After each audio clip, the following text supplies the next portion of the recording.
Channel में पुनः एक बार आप सभी का स्वागत है।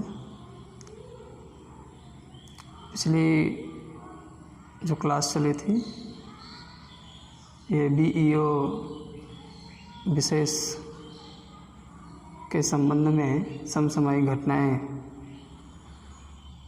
को लिया गया था, जिसके अंतर्गत भाग फर्स्ट था, वो भाग प्रथम था।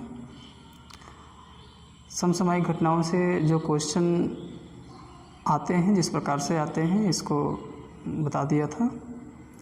आज की जो क्लास है वो समसामयिक घटनाएं भाग 2 से हैं, और जिस प्रकार से क्वेश्चन कंपटीशन में आते हैं, आपके वनडे एग्ज़ाम में आते हैं, उसी प्रकार से क्वेश्चन की प्रकृति को बनाया गया है।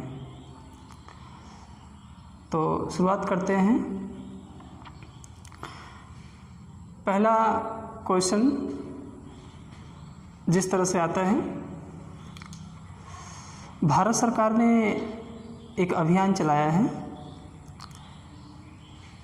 जिसके अंतर्गत एक टारगेट रखा गया है कि 2020 तक भारत टीबी से मुक्त घोषित कर दिया जाएगा। यानी कि भारत जो है टीबी जैसी बीमारी से 2025 में मुक्ति पा जाएगा। एक टारगेट बनाया गया है कि 2025 को भारत टीबी से मुक्त हो जाएगा। क्वेश्चन भी इसी तरह से आएगा कि भारत सरकार ने एक अभियान के तहत भारत को टीबी से मुक्त किस वर्ष घोषित करने का लक्ष्य रखा है, तो 2025 तक। नेक्स्ट क्वेश्चन जो आ सकता है, अप्रैल 2020 में WWF world wine fund WWF द्वारा पर्यावरण शिक्षा कार्यक्रम का ब्रांड एम्बेसडर नियुक्त किया है। शतरंज खिलाड़ी हैं जिनका नाम है विश्वनाथन आनंद। विश्वनाथन आनंद को पर्यावरण शिक्षा कार्यक्रम का ब्रांड एम्बेसडर नियुक्त किया गया है। ये भी क्वेश्चन आ सकता है। तो ये अप्रैल 2020 में WWF द्वारा ये पर्यावरण शिक्षा कार्यक्रम चलाया जा रहा है। नेक्स्ट क्वेश्चन की तरफ चलेंगे, जिस प्रकार से पूछ सकता है, 2022 में 39वें राष्ट्रीय खेल का शुभांकर पूछ सकता है, क्या था? 2022 में जो प्रस्तावित है राष्ट्रीय खेल, इसका शुभांकर पूछ सकता है। तो क्लाउडेड तेंदुआ को शुभांकर के रूप में निर्देशित किया गया है ये 39वां राष्ट्रीय खेल में। नेक्स्ट क्वेश्चन की तरफ चलेंगे। नई शिक्षा नीति का जो मसौदा तैयार किया गया था, किसने तैयार किया था, या उस नई शिक्षा नीति के संबंध में समिति बनी थी, उसके अध्यक्ष के रूप में डॉक्टर के कस्तूरीरंगन को नियुक्त किया गया था। जो नई राष्ट्रीय शिक्षा नीति 2020 में आई है,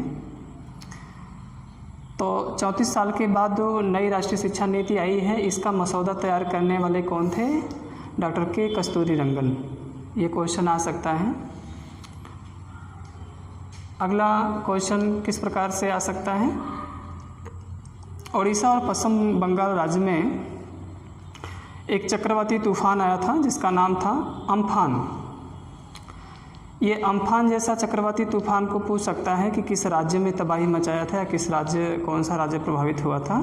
तो उड़ीसा और पश्चिम बंगाल 2 ऐसे राज्य थे जो अम्फान चक्रवाती तूफान से प्रभावित थे। नेक्स्ट क्वेश्चन किस प्रकार से आ सकता है, विक्रमशिला गंगा डॉल्फिन अभयारण्य, ये नया अभयारण्य बनाया गया है। विक्रमशिला गंगा डॉल्फिन अभयारण्य, इसका निर्माण हो रहा है भागलपुर ज़िले में, बिहार राज्य के भागलपुर ज़िले में। ये भी क्वेश्चन आ सकता है। नेक्स्ट क्वेश्चन, एशिया का सबसे बड़ा सोलर प्लांट कहाँ पे स्थापित किया जा रहा है, ये भी क्वेश्चन आ सकता है। तो एशिया का सबसे बड़ा सोलर प्लांट जो है रीवा में स्थापित हो रहा है, मध्य प्रदेश में, और ये 750 मेगावाट का प्लांट होगा। तो एशिया का सबसे बड़ा सोलर प्लांट का क्वेश्चन आ सकता है, कहाँ पे स्थापित किया जा रहा है। नेक्स्ट क्वेश्चन, जो 71वां गणतंत्र दिवस था 71वें गणतंत्र दिवस में मुख्य अतिथि के रूप में बुलाया गया था। ब्राज़ील के राष्ट्रपति थे जिनका नाम था जेयर मेसियस बेल्सोनारो, यानी कि बेल्सोनारो को जो ब्राज़ील के राष्ट्रपति रहे हैं आपके 71वें गणतंत्र दिवस पे मुख्य अतिथि के रूप में बुलाया गया था इनको। ये भी क्वेश्चन आ सकता है कि 71वें गणतंत्र दिवस में मुख्य अतिथि किसे निर्देशित किया गया था, किसे मुख्य अतिथि बनाया गया था, तो बोल्सोनारो को। नेक्स्ट क्वेश्चन, एक अंडर वाटर मेट्रो परियोजना बनाई जा रही है। अभी लेटेस्ट में ये क्वेश्चन कंपटीशनों में आया भी था। अंडर वाटर मेट्रो परियोजना ये हुगली में बनाई जा रही है, पश्चिम बंगाल में। हुगली नदी भी है और हुगली एक शहर भी है पश्चिम बंगाल का। इसी हुगली नदी पे अंडर मेट्रो परियोजना ये निर्माणाधीन है। नेक्स्ट क्वेश्चन, 36वां वर्चुअल आसियान शिखर सम्मेलन। 36वां वर्चुअल आसियान शिखर सम्मेलन, ये वर्चुअल सम्मेलन इसलिए कराया जा रहा था कोरोना महामारी की वजह से। 36वां आसियान शिखर सम्मेलन यानी वर्चुअल आसियान शिखर सम्मेलन कहाँ पे हुआ था? ये हनोई में हुआ था। वियतनाम की राजधानी है हनोई में ये आसियान शिखर सम्मेलन आयोजित कराया गया था। क्वेश्चन की जो प्रकृति होगी ये पूछ सकता है कि 36वां आसियान शिखर सम्मेलन या वर्चुअल आसियान शिखर सम्मेलन कहाँ पे आयोजित किया गया था? तो हनोई में। नेक्स्ट क्वेश्चन, ट्रांसपेरेंसी इंटरनेशनल की रिपोर्ट के अनुसार, ट्रांसपेरेंसी इंटरनेशनल की जो रिपोर्ट आती है ये भ्रष्टाचार बोध सूचकांक पर आती है। और भ्रष्टाचार बोध सूचकांक 2019 में जो जारी किया गया था, अभी इसका आया नहीं है, 2019 में जो जारी किया गया था, सबसे शीर्ष स्थान पे जो देश रहा है वो डेनमार्क रहा है।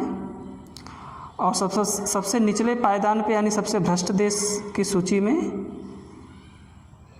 रखा गया है, सबसे भ्रष्ट देश की सूची में रखा गया है। ट्रांसपेरेंसी इंटरनेशनल द्वारा भ्रष्टाचार बोध सूचकांक 2019 जारी किया गया था। डेनमार्क जो था वो शीर्ष स्थान पे है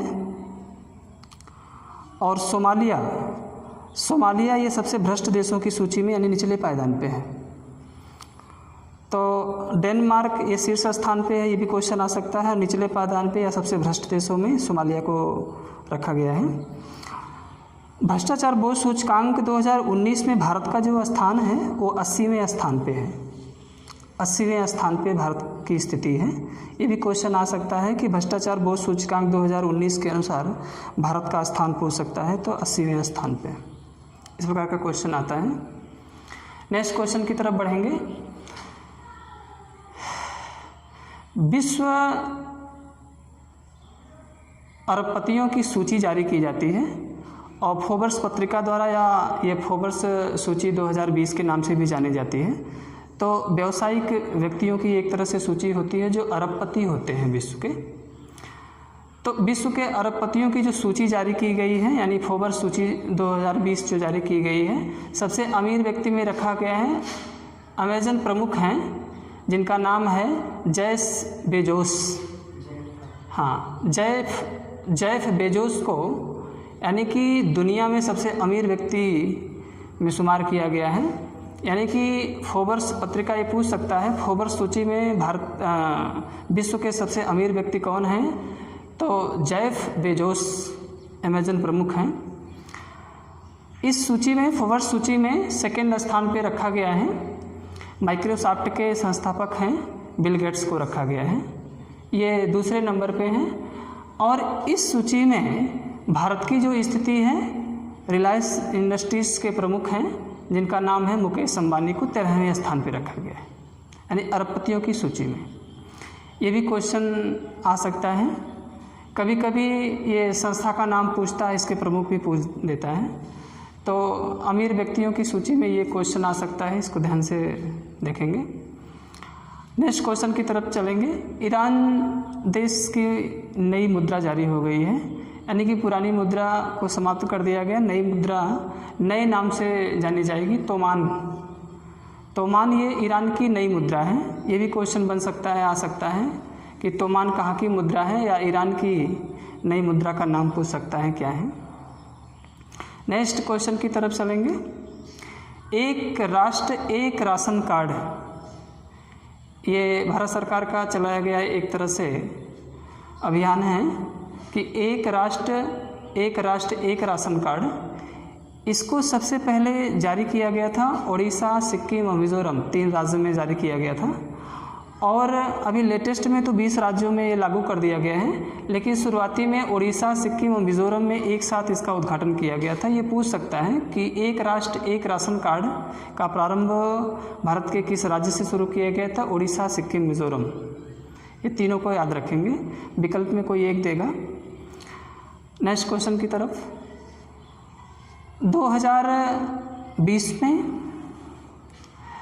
2020 में जन्म दर और मृत्यु दर तय कर दिया गया है। तो जन्म दर सबसे अधिक बिहार का है, बिहार राज्य का है, और मृत्यु दर जो है सबसे अधिक जो है छत्तीसगढ़ राज्य का है।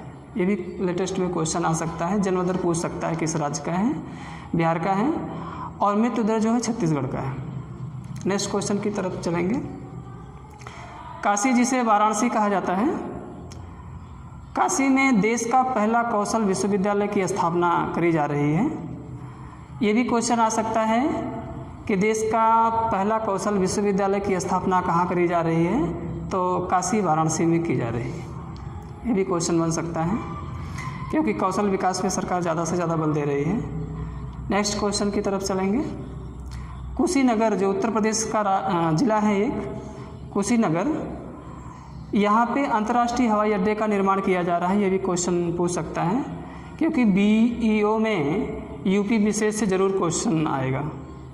तो ये भी क्वेश्चन पूछ सकता है कि हाल ही में उत्तर प्रदेश सरकार किस ज़िले में अंतर्राष्ट्रीय हवाई अड्डे का निर्माण कर रही है? तो कुशीनगर में। साथ ही साथ उत्तर प्रदेश सरकार गोरखपुर में गन्ना शोध संस्थान की स्थापना भी कर रही है। ये भी पूछ सकता है कि गन्ना शोध संस्थान का निर्माण कहाँ किया जा रहा है? तो गोरखपुर जिले में। Next question. देश का पहला गिद्ध संरक्षण प्रजनन केंद्र की स्थापना की जा रही है।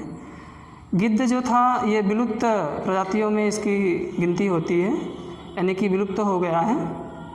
तो इसके संरक्षण प्रजनन के लिए महाराजगंज, उत्तर प्रदेश का ज़िला है, महाराजगंज में एक प्रजनन केंद्र बनाया जा रहा है, यानी कि ये देश का पहला गिद्ध संरक्षण प्रजनन केंद्र स्थापित किया जा रहा है महाराजगंज ज़िले में।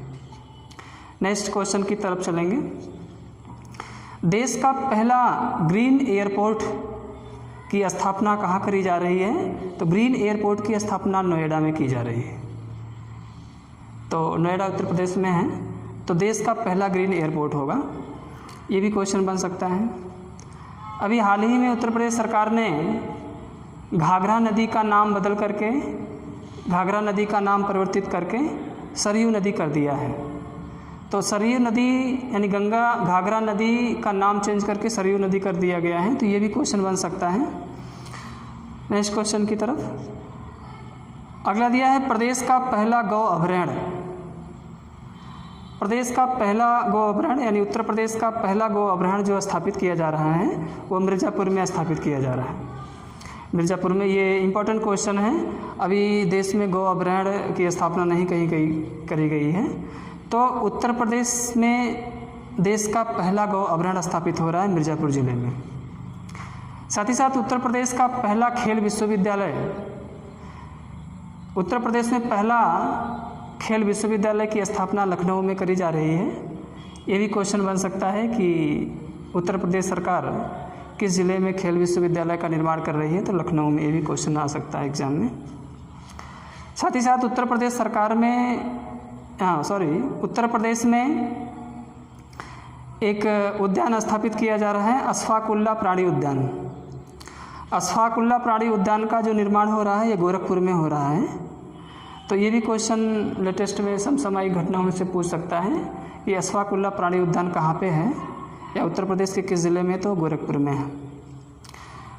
लास्ट क्वेश्चन होगा समसामयिक घटनाओं समसामयिक घटनाओं का यानी भाग 2 का लास्ट क्वेश्चन होगा।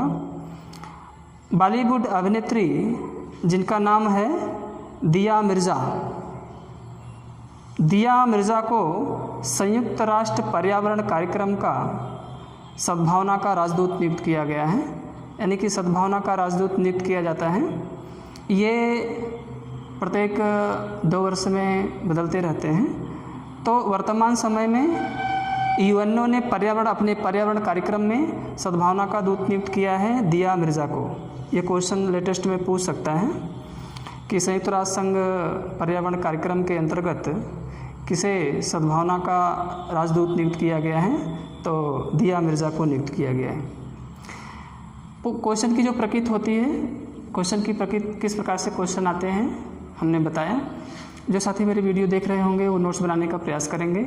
यह BEO एग्ज़ाम के लिए सबसे अच्छा क्वेश्चन बनाया गया है। इसके बाद जो 3rd वीडियो होगी समसामयिक घटनाओं से, तो समसामयिक घटनाएं भाग 3 के नाम से जानी जाएगी। तो इसकी जो वीडियो जारी की जाएगी वो 3 भागों में होगी, प्रथम, द्वितीय और तृतीय। समसामयिक घटनाओं से 3 ही वीडियो जारी होगी। तब तक के लिए very much, thank you very much.